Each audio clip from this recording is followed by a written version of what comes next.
Of course. Good morning, everyone. And oh no, the Facebook is not streaming. It's okay. We got YouTube. Oh, Facebook. I'll fix you later. yeah, With you that just said, add it you guys later. do need a lot of fixing. All right. Yeah, it does. Maybe we should have one of the. Ooh, we should have one of these on a. Speaking of Meta, on one of their. Wouldn't it be cool to have a whole podcast on one of their VR That would goggle be great. things? Let me know, guys, what you guys think.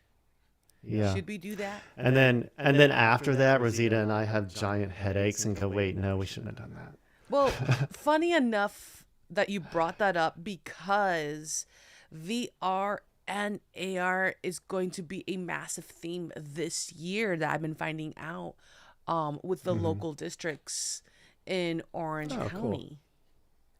AR is pretty cool. I mean, if they can make oh gosh, I can see in 10 years, well, it might be more than that. There's certain parts of AR that I am excited to see before I die that I think would be so cool for learning.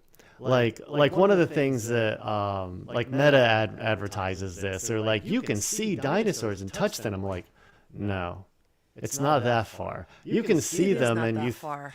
and it's very cartoony, and it's there, but the touching them part, that will come. People are like, how would you do that? I don't know. That's technology. Like it's gonna happen. There's gonna be things where it'll basically be like a little glove or something that you put on your hand that when you touch something in the AR, in the VR AR, whatever, VAR, are we gonna call it No, something new? no, I don't no, know. no. The AR and VR are two different things. No, but they Oh, can the be integration of both of them. you Okay, integrate them okay. because you're augmenting it because VR is just visual Yeah, it's virtual reality. at this point. I mean, and that's what I mean is you're integrating the touch sensitive part of it, which would be so cool to be able to do that. And like you can touch a tiger without it eating you, Yeah, but kind of that thing. also kind of horrifies me in a sense that might encourage certain behaviors. It does, unfortunately. But you know what? We say that. So I do have a commentary on that a little bit. So much I've heard so long about how like violent video games, for example, turn us into certain people. Can influence I'm us. sorry, but I have played a lot of video games where I have murdered people, but I haven't done that in real life, and it will never happen because I know that it's not real. I'm not actually murdering people. I'm not killing people. I mean, that's the thing is if you are shooting something or sword fighting with someone or whatever in a video game, no matter how realistic it is, as long as you know it is a video game and it is virtual, then for the most part, if it wasn't the case, if it was going to be rampant, then us Gen Xers would have already destroyed the entire world by now. Just because. Just saying that. I mean, Hey, it's I'm just saying you're kind of really good. no, Gen X is not in office. No, and well, Gen I X know. hasn't even been in office yet.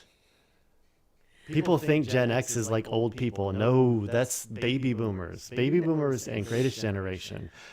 Trump and Biden are both greatest Okay, generation. let's I'm going to keep put that it. in quotes. Let me do this. Yeah, true. Greatest generation. Hey, put both of them in there. I'm not saying anything about either of them. I'm just saying that's the generation they are. Then there's the silent generation. Oh, they might be silent generation. Actually, I think that's what they are. They're silent generation. They're the ones that were born in or around the Depression, I think. Like, so that's the silent generation. I don't know. I forget. I always mix them up. It's okay. And the greatest generation, I think, is the ones that fought during World Wars or one or something. So they're like mostly gone. So.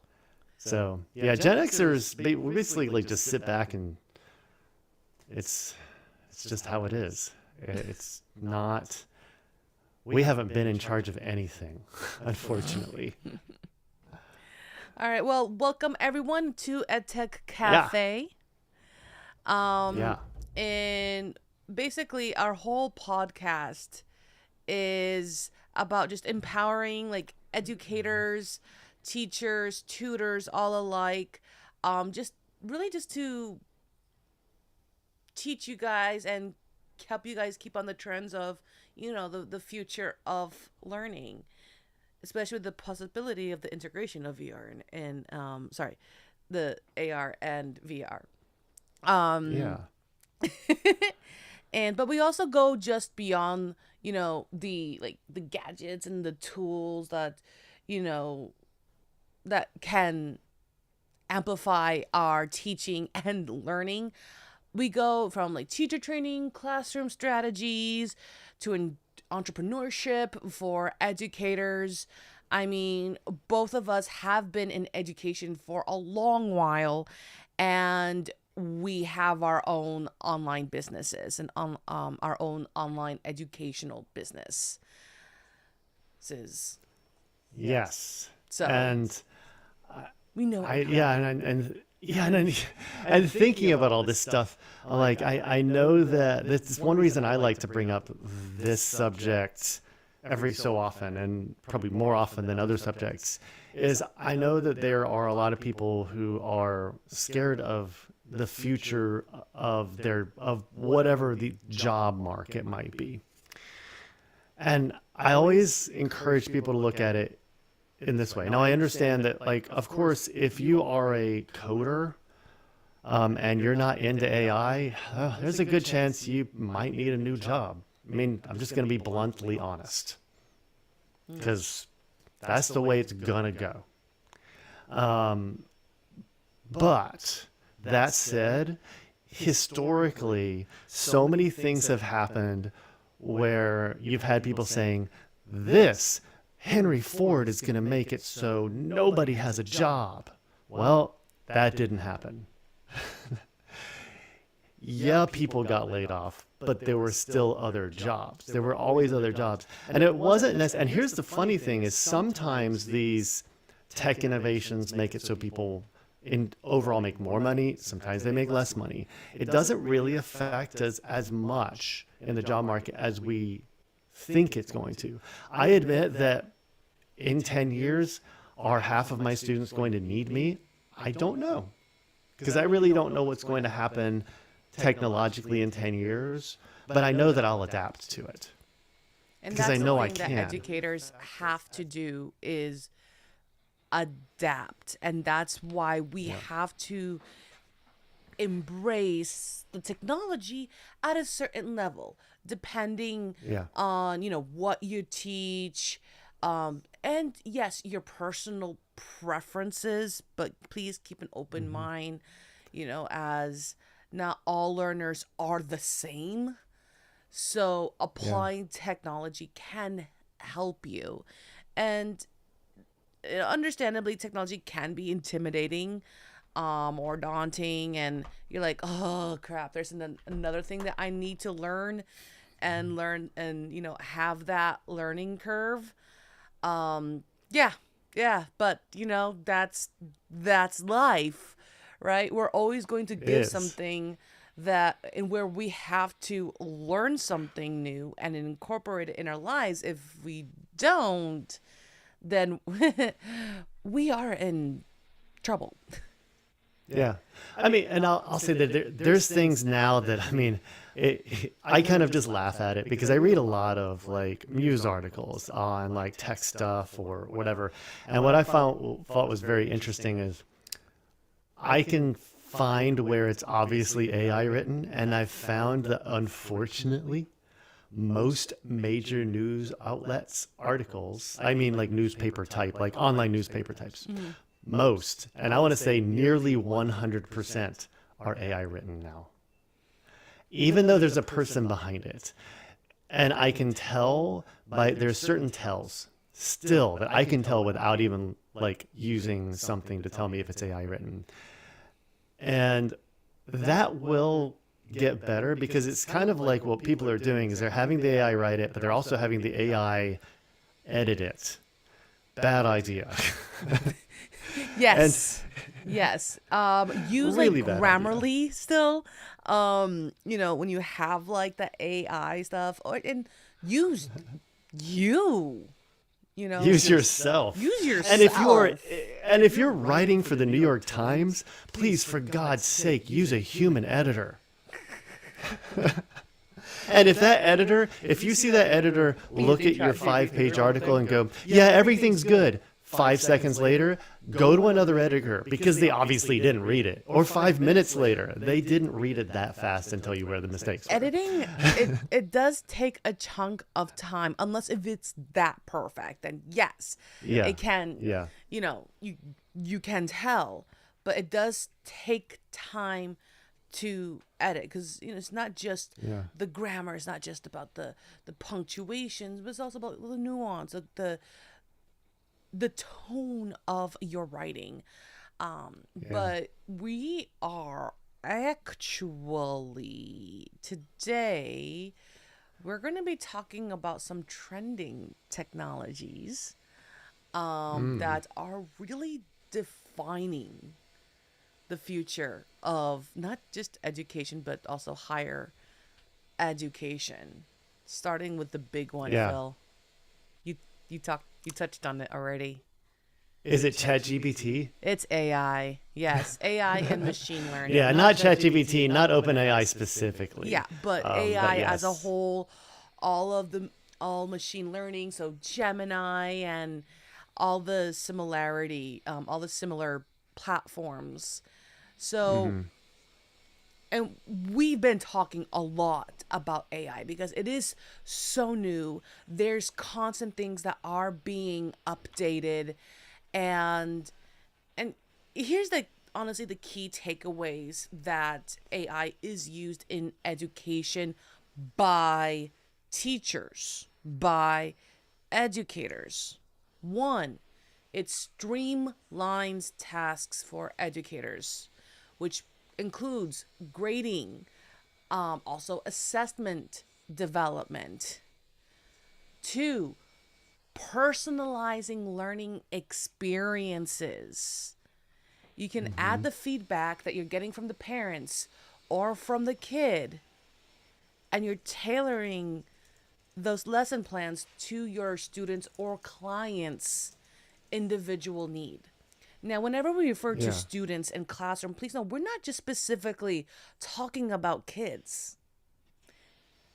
60% of the time we are. But adults can be students, and we should always be a student, in my opinion.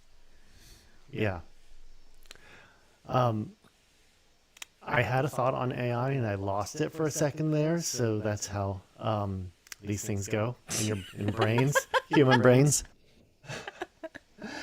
But let me. So there is again, as teachers, we have this like thing where we wonder like, well, how do I look up like if someone has either plagiarized or has just purely used AI to write their paper?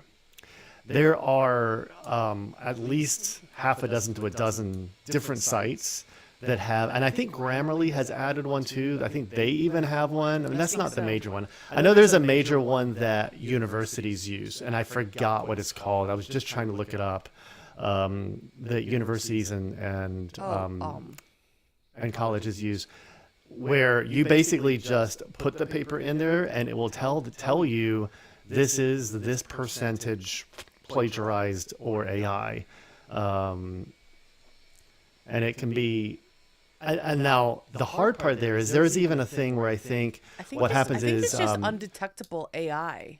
it might be. So here's what they do though. Here's the only negative to it. There is a negative to it. And I actually, interestingly, there was a movie I just watched recently that was about the negative part of this, and it was like a mystery movie type thing.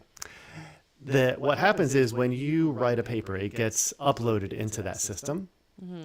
So if somebody say steal, this is like a almost never going to happen thing. Let's say somebody steals your paper, you don't even realize it, they upload it, and then you turn in your paper, and then they basically throw you out of the college because it says you stole this paper. Like, well, no, I wrote this paper. So there is that minuscule chance of it being wrong.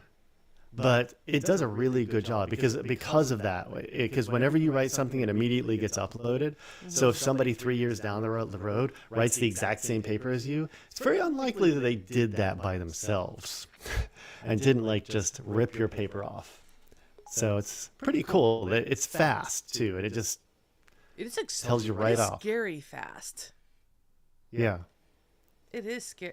Because it's looking at millions and millions of papers instantaneously and just saying, yeah, this is original, or no, it's not. Mm-hmm. But that's why it's like they should never say it's 100%. Yeah. Because, it's still an automated system, and even though, automated, you would think 100%, but no. Yeah. It's just like, human, we're never going to be 100%. Well, this is a funny thing. So whenever someone posts a photograph that is like, I wonder if this is just a really good AI. Because they'll post like this photograph from 1875, and I'm like, okay, that will be something easy for an AI to fake. So let's do it as a check. And if it's not, it'll be like, there's a 1% chance of this being fake. Or if it is, there's 99% chance of this being fake. It never says 0 or 100. Which I find very funny. Yeah. Well, because, they have to do that. Yeah, because they don't want. It's they're just asking for it. They're just asking for it. They're calling it. Okay. So, and by the way, if you guys see me turning away, I'm just looking at my notes and then also making sure I'm sharing this podcast on the other socials, even though I only pay for so much of the channels. So I'm going to be upfront with that. Okay, so with the AI, it also helps with just like instructional planning for teachers, and also it can help you support struggling students with targeted interventions. And I think that is like one of the biggest benefits of implementing AI into creating a lesson plan. Because, and I know I sound like a broken record when I say this, but not all learners learn the same. Just no. And especially those with neurodevelopmental minds. Also, there's environmental variables that can impact learning. There's so many more. And then the second big trend is another thing that you touched on, Phil, AR and VR. So AR stands for augmented reality, and VR stands for virtual reality. Yeah. And what is the difference, Phil? Well, virtual reality is just you putting on a headset, and that's the computer image. I mean, literally, it really is as simple as that at this point. VR can also integrate handheld devices. So, like, gamers like VR, can like VR. Some gamers like it. Most gamers seem to not like VR. They like just traditional gaming, which I kind of agree with. As far as, like, AR is hard for me to describe. Okay. I'll give you a perfect example. Pokemon Go. When you utilize the camera, right? You see it. That's true. Yeah. You look for. That reminds me, I have one. Keep talking. So you can find a Pokemon, and then you can throw and seek and catch a Pokemon from where you are. AR integrates a little bit of virtual reality into reality. essentially by utilizing your phone's camera or tablet's camera. Sorry, go ahead. You got really excited. Yes, I do. I got this for my birthday. It's a gem joy. So I don't know if you can see this, but it's basically this. It's just this gem here. Has anyone ever heard of gem joy before? I have never. What is a gem joy? Well, I'm so excited you asked. So I'm going to change my camera angle for just a second. I have to change it to the side only, just so. Give me one moment where I find my side only camera. Or why don't I just change this one? Cameras? Wait, which one is it? It's this one. Aha. Okay, I just have to turn on my GemJoy. Okay, use the phone. I use my phone with this, and I have a program called GemJoy that is about to open. Don't make me a liar. Okay, it's got like, you can't really see this. And so it's got stories, games, and all this. It has some games, which is kind of fun. And then I just do sensations. So what I can do is I can choose between a bunch of these. And there is a point to this because this really is AR. It's very cool. And so I'm going to choose the dragon because it's a dragon. And so experience. And then what I do. Dragons are pretty slay. Is okay. You see on there it shows put that in there. So what I do is I have to get this closer. And then I point it towards that. And then boom, I got a dragon. Cool. That's actually pretty cool. And I can make him like fly and stuff and like shoot fire. You can't hear all the noises that he's making right now, but it is pretty cool. Yeah, that is a perfect example of AR. Anyway, hold on one second because it made it so I couldn't hear my computer. Oh, no worries. Anyway, that's an example of it. Now I want a gem joy. Oh, it's so cool. Yes, you do. You absolutely do. Trust me. Okay. It's so much fun to play with. Let me go put this back. Keep on. Okay, so the cool thing about integrating AR and VR is to create immersive experiences. Now, I love doing this, especially as a language teacher, whether I be teaching Spanish or Japanese, when you're talking about the cultural aspect of it, having them, experience, samurai, or doing like learning how to make udon, and just other things. It keeps your students engaged. Yeah. So, and then also specifically with VR, it actually encourages collaboration in virtual spaces. So it can help kids, it helps you include all kids, right? And it's easier for the shy folk, it's like, okay, it's a video game space, but you're working still alongside with your classmates. So it does make it easier for those that are building up their social skills. Yeah, that's a good point. I like that. And then, of course, there are some challenges because, like the cost, that's a big one. They are expensive. They are to a point. Now, the biggest expense, so a lot of people don't realize, so the biggest expense of VR is not the goggles. And then as long as you look past the Apple goggles, because those have a computer built into them, by the way, they do not connect to a computer.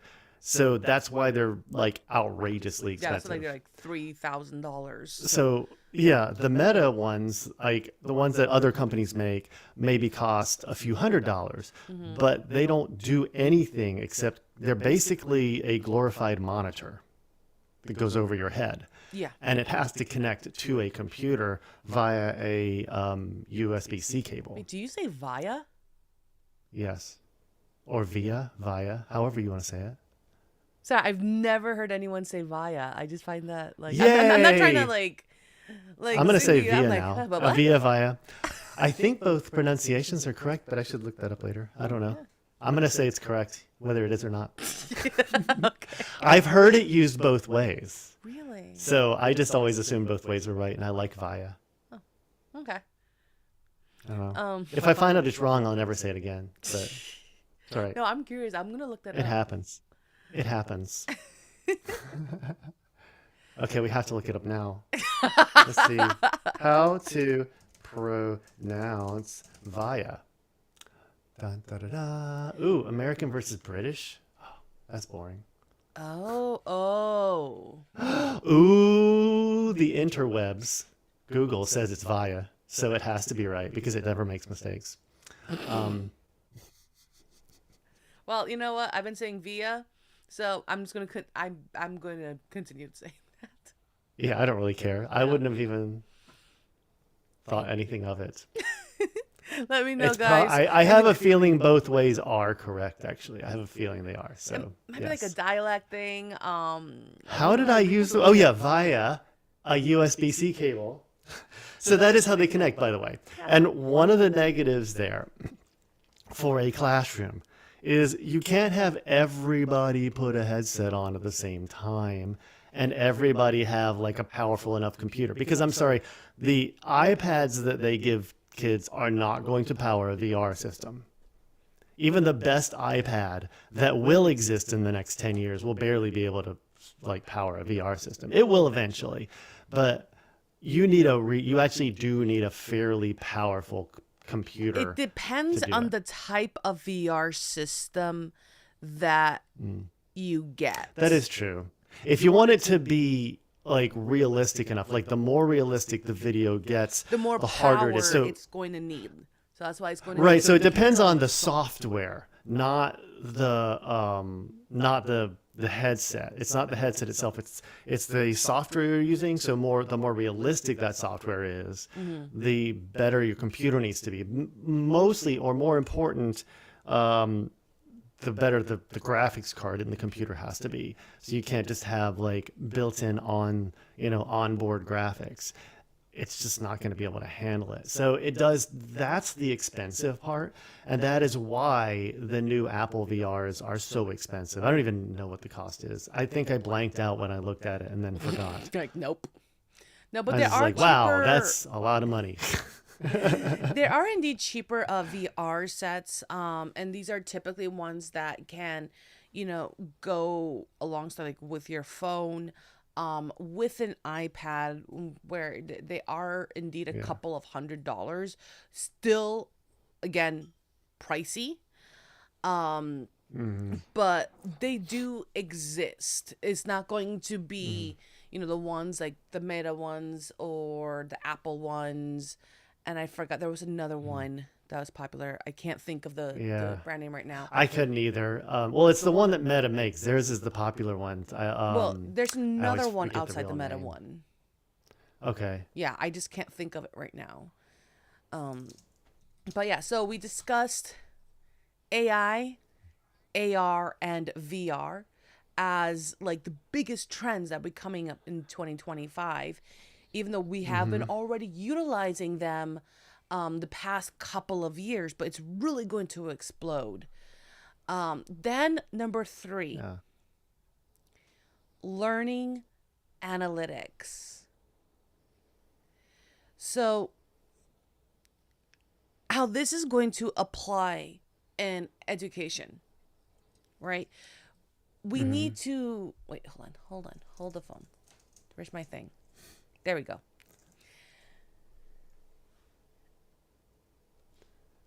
Implementing analytics, aka is the form of data analysis, using student data to help you and to inform decision making.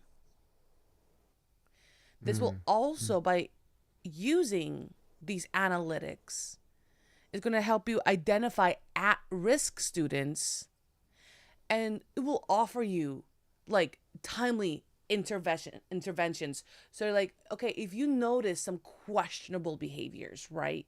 It's a brand new student. There's not an IAP with this kid. Journal this down. not journal it, but like it using Mm-hmm. a software, and then you can see the patterns like, okay, this works with this does not work with that. And then it will help keep that student engaged. It will help curb certain negative behaviors by utilizing analytics. Yeah.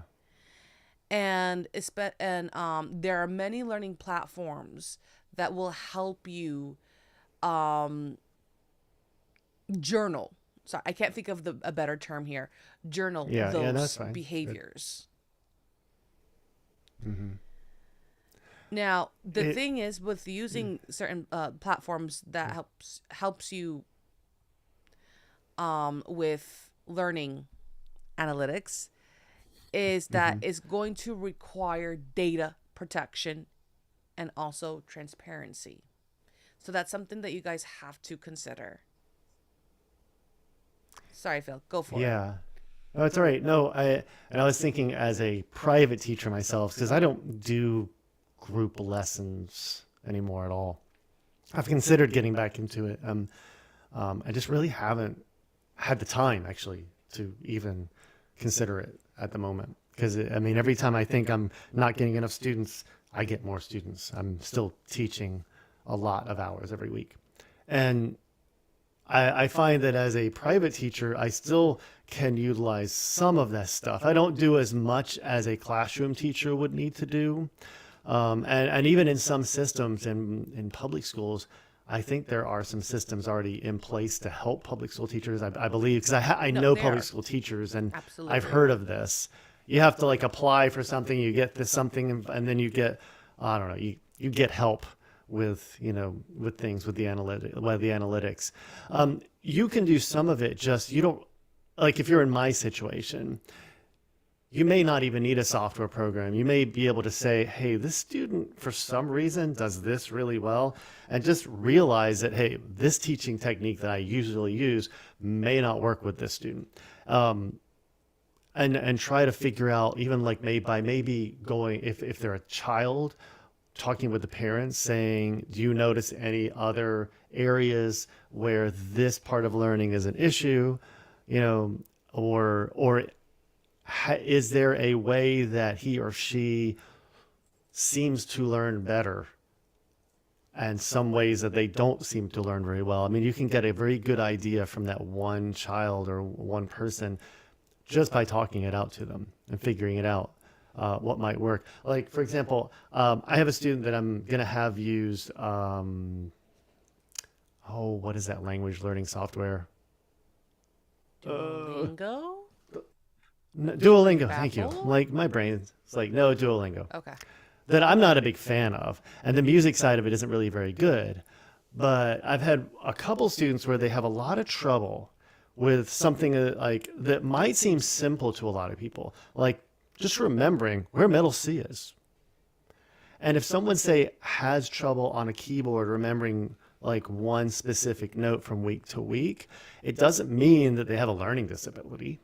It just means that there's something about that way of learning that doesn't work for them. Mm-hmm. And they might, and especially if that person is learning other things very easily, and you're like, huh, that's easy, that's interesting. They're able to memorize a pattern of notes, but they can't remember where C is. That's strange, but it's not abnormal. It's more normal than we might like understand. So finding something like Duolingo that can gamify the memorization of something like that actually helps, because it does something that I may not be able to do. It can put it into groups of things where that person may learn in such a different way that they can take that information in more easily by having that, or some other program similar to it. So, Yeah, you bring in a good point just a because thought. so essentially what you're doing is learning analytics. So Mm-hmm. you are literally you're optimizing your instructional strategy Mm-hmm. by analyzing the engagement the recall, and that's all I have. No, it's perfect. I like it. there's So yeah, when there's a lot to this. I like it. I like that. I like the analytics side of it. I do a lot of the analytics in my head. So a lot of that is just to say that remember that you are also different. And if you look at this and go look at some of these softwares and just go, oh God, I can't do that. That's okay. yeah, It's but you okay. still want to have But like a it's good to track or a try. record of something, especially like Exactly. It's good to try it at least. yeah, it's because you'll have the visual and also you're keeping track of it Yeah. because sometimes um a trick could work for so long and then suddenly it won't. Mm-hmm. So it's always good to keep it Yeah. on file. And you don't have to be a classroom teacher for this. You can be, excuse me, um you can be a private teacher. I know I utilized learning analytics to track my students too, but Mm-hmm. then I actually just wrote it on a journal. I was going to say just writing it down when you're private teaching, Mm-hmm. simple, either write it in a giant notebook like I have, or I have some of my students, all their notes are online. And you can always go back and say, you know what, I'm noticing a trend here or whatever. And it also goes back to, I know a lot of piano teachers and voice teachers who are the type that just say, you know what, I only want to teach one kind of student. It's okay. As long as you get enough students to make a living, that's fine. It's okay to be that kind of teacher Yeah. because we need some of those type of teachers because some students need that teacher that just basically says, nope, we're doing this. We're playing this song. If you're not at X level within so many months, you're out. Mm-hmm. There And we are a need a lot of teachers like variety that out of there. teachers. Yeah.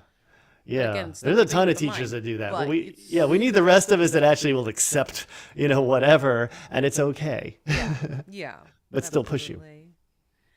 Mm. And then a couple of more learning models, the hybrid and the blended. So this, what I mean by Mm. this is like combining like face to face and online learning activities for the flexibility. And a lot of you guys have experienced this, especially back in COVID. Um, but sometimes having this hybrid blend and teaching actually enhances the effectiveness of students' learning. Mm. They can learn through online resources before in person discussion. And I, well, this is where I kind of like Class Dojo a little bit, which is kind of it's really fun. Class Dojo, it's it's a platform in where there's communication between like the students, sorry, not the students, the parents and the teachers. And actually it helps you with learning analytics too. It's fantastic. Mm. But there's like a collaboration between teachers, students, and parents. And actually, a lot of schools use this around the world. And it's kind the best way I can describe it is like the social media of classrooms, but that's an inaccurate Mm. comparison because Okay. that channel is specifically for your class, right? Mm. At that specific period block, and the parent, and you can upload, of course, with the parents' consent. You have to make sure you get the parents' consent before utilizing this. um Post like what the kids are doing, like taking like fun pictures, seeing them like happy, You can upload files. So rather than having the kids say, hey, make sure you give this to your dad, and it's like a flyer for, like, say, the book fair or whatnot, you chances are they're never going to give it to their dad, because they forget. You can upload it. It's amazing. And Yeah. there was a point to this. It's more efficient. It is. I Oh know my that's gosh, good. it It's is. a lot Oh more yeah, efficient than hybrid anything blending. else. So you can add, a little snippets of, like, the learning, and then, like, kind of give them insights for your next class, which would be an in-person lesson. So it keeps the students engaged as well. Yeah. So, and Class Dojo, guys, if you haven't used it, I did tinkle with it when I had my tutoring business. It was awesome. Like, my parents really enjoyed it, because, and also I enjoyed it because the portfolios, I could create digital portfolios to showcase their specific work assignments and also projects. Like, I put, like, what they had, classroom stories. So the classroom stories, you want to think of it as like the reels for Okay. Instagram, but specifically for that class. And yeah, it's awesome. Okay, I will stop Yeah. fangirling over that No, that's website. good. That's good. There was, yeah, there was I know there was another social media thing that was geared towards that kind of Oh, area, but maybe not the, well, it was called Flip something. yeah, no, it And was called then, Flip. It was called Flip. well, it was called Flip. It had a longer name, and then it was bought out by you know who, and they shortened the name to Flip, and then within 1 year they dumped it. Yeah. They fired everybody and dumped it faster than the other company they bought. Oh. So yeah, they dumped it so fast. I looked it up recently, and I was like, oh yeah. It says they bought it, and then within a year they killed it. They purposely killed it. Wow. Which was unfortunate because it was an interesting platform. I kind of liked the concept. I tried using it a little bit with some of my group lesson students, and I thought it was a really interesting concept. Mostly, like you said, like that's what got me thinking of it was you said the videos, the shorts and stuff, and that's kind of what it was. It was a lot of that kind of stuff. It was like a version of Class Dojo.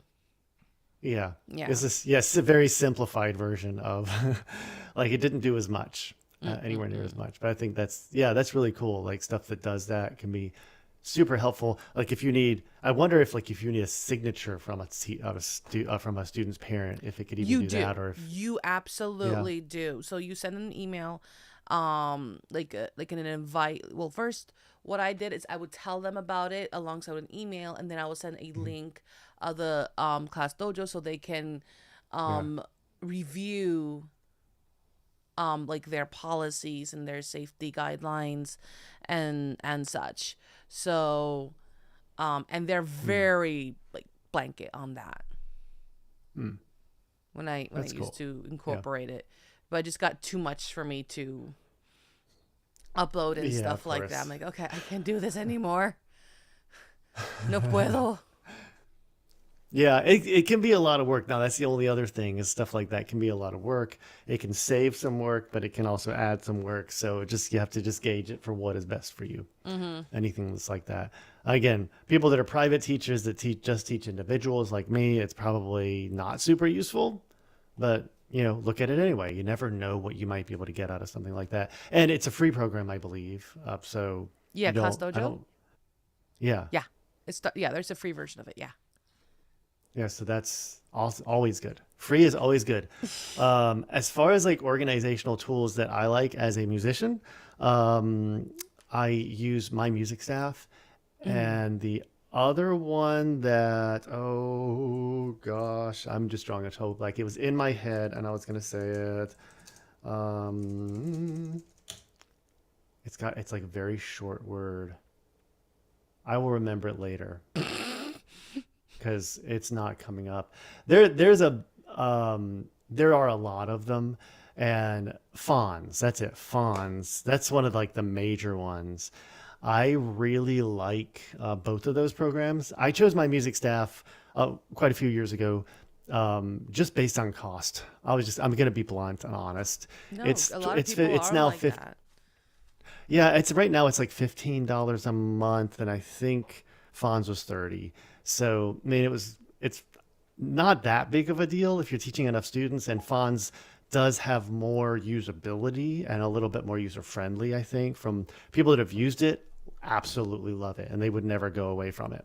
Mm. Um, there are lots of others, but these are really useful tools for keeping yourself organized with your students. So, along as something like Class Dojo, these kind of programs, you can write all your notes in from So a it's a type of lesson like an plan. LMS.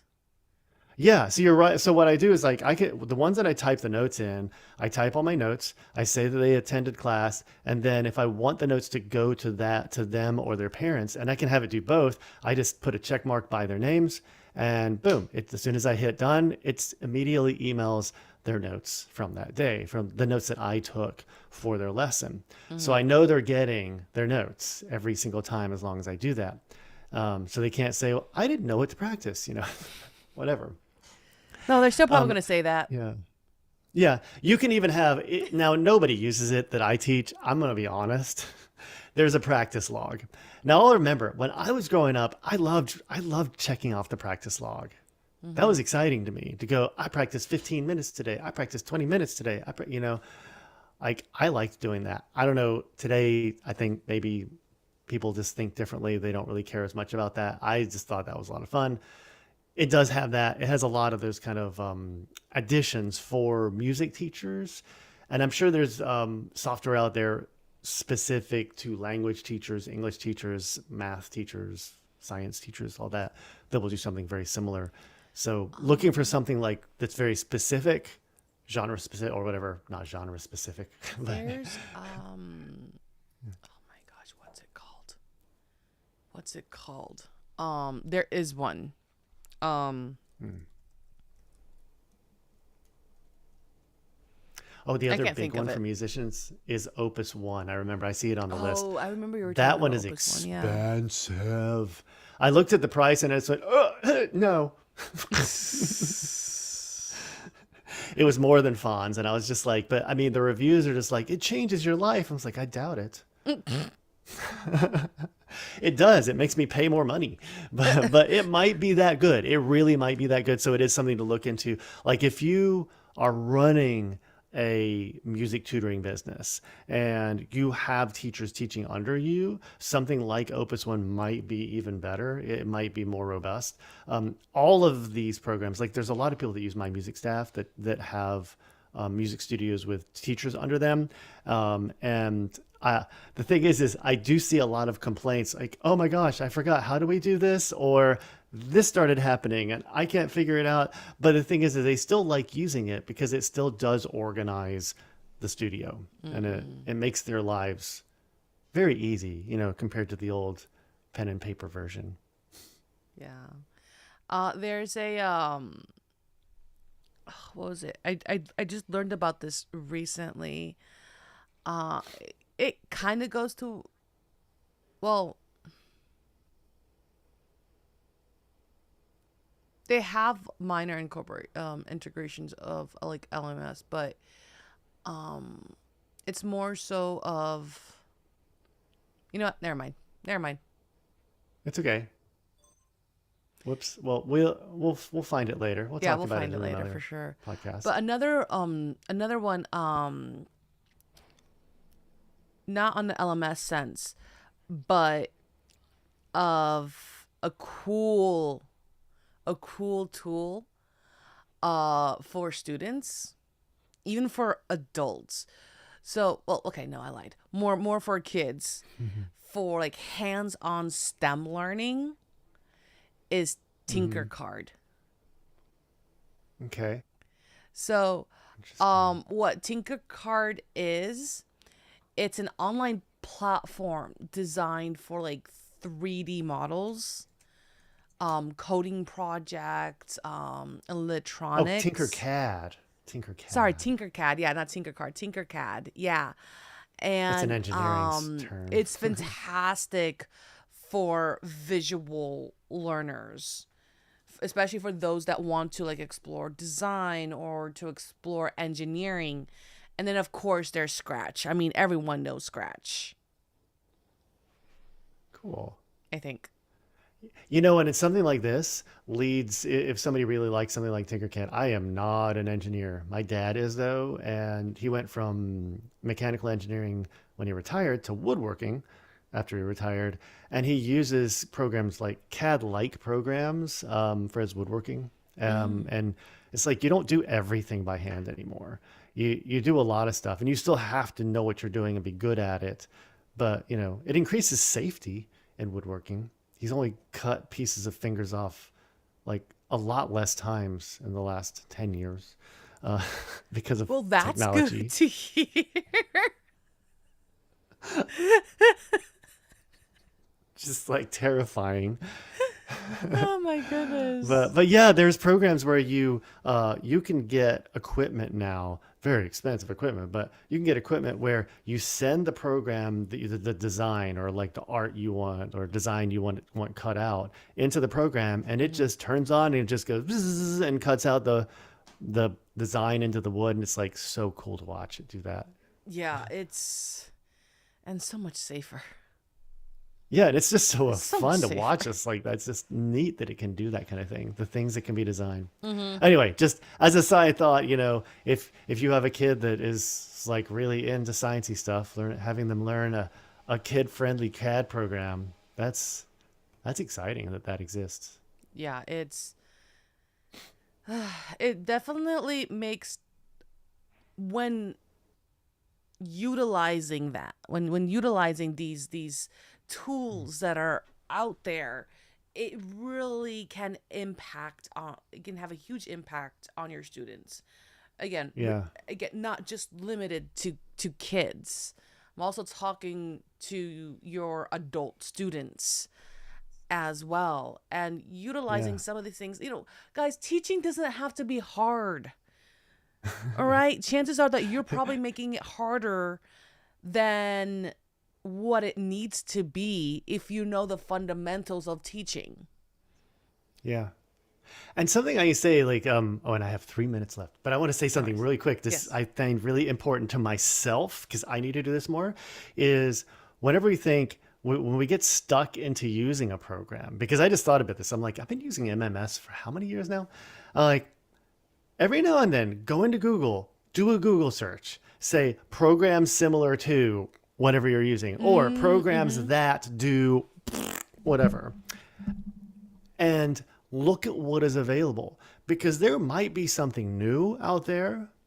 There might be something better than what you're using or Or something more maybe user that thing that you're using friendly. now is the best out there for It you. might still be. Yeah, it might work perfect. You might think, you know what, I don't want to deal with the learning curve side of it, so this still works. That's okay.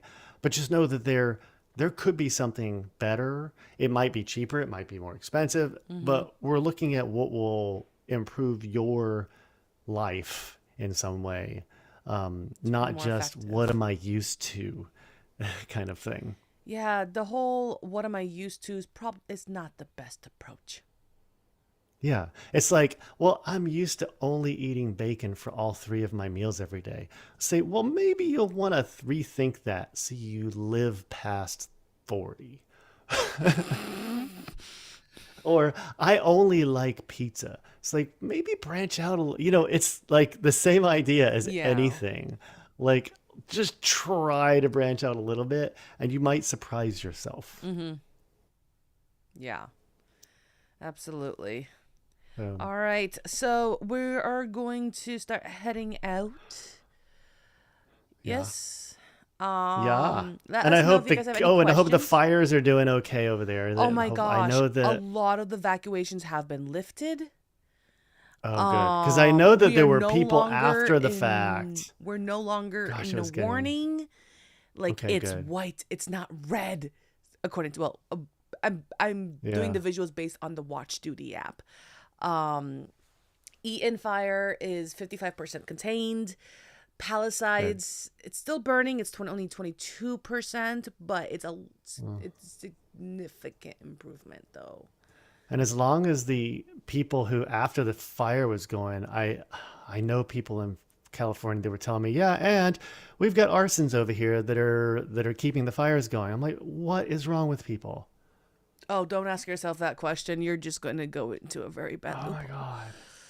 Yeah, I just go to a bad place and I Just think, go go. there's a big fire going and you start another one on purpose just to keep it going. Like, what? Oh, Just no. go when you're happy, Placeville. Yeah, it's just terrible. But Yeah. anyway, well, it's Or good to hear. on that note, yes, it's so much better. So Good. thank you for Good, good, asking. good. All right, guys. Until next time, we shall see you next Thursday at 9:30 a.m. Pacific time, 12:30 p.m. Eastern.